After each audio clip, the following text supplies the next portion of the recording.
Hi, good morning. So, was supposed to record yesterday. I didn't.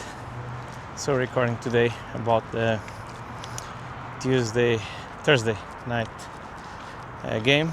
So, surprise there. So, Bengals won against the Steelers.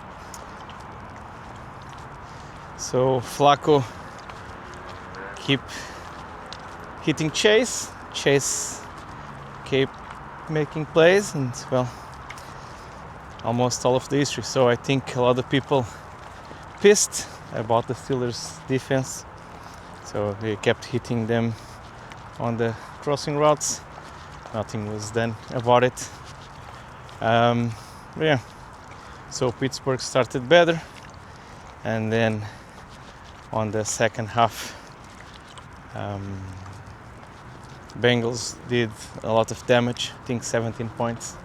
So I think it was 2 touchdowns out of 2 Aaron Rodgers interceptions. So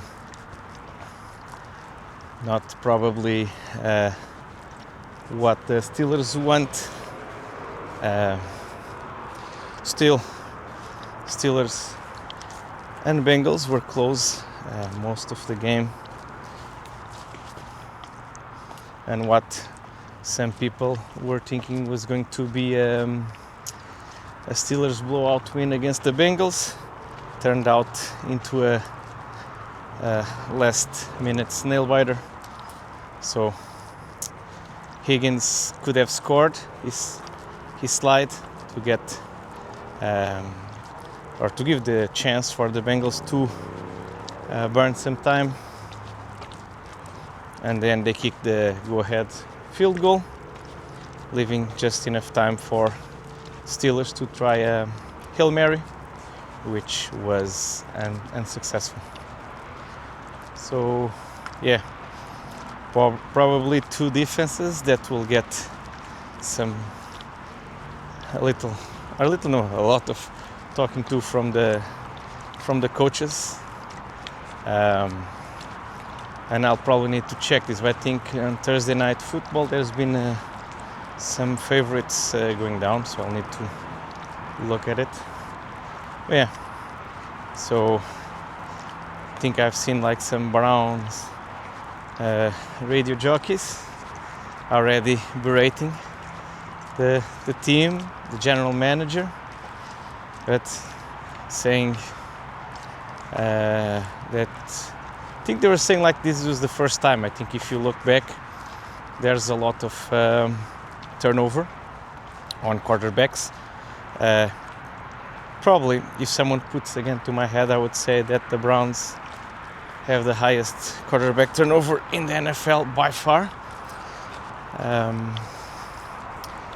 Still, Flacco is probably not the quarterback you want to build upon.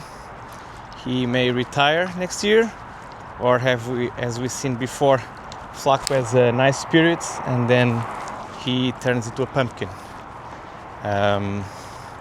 So they have 2 rookie quarterbacks, and if you think you're not going to do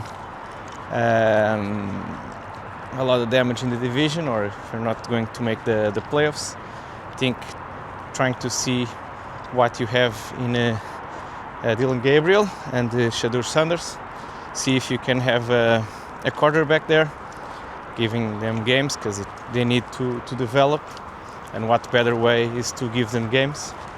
So I think they actually did a good decision. Of course, trading to a division rival and having possibly the guy win games in division and get your team worse, well, we'll have to see. But if they're trying to get a good draft position, maybe that's the better choice for long term. I think Dylan Gabriel had a good game, so 2 touchdowns.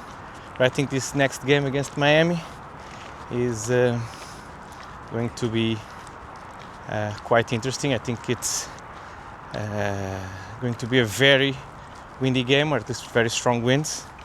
And I think both quarterbacks, like Dylan Gabriel and Tua, are not known to having a lot of arm strength, which means that in games with very high winds they can only throw very short passes, and it will turn their defenses one dimensional. So it's going to be an interesting game to see there.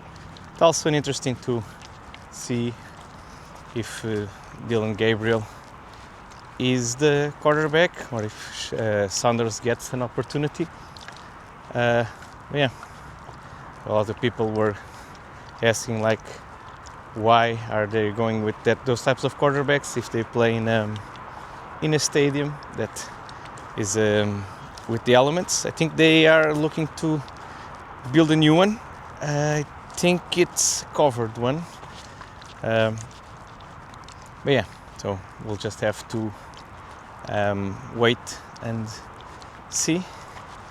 So, well, hope you keep having a good weekend, and most likely see you next week.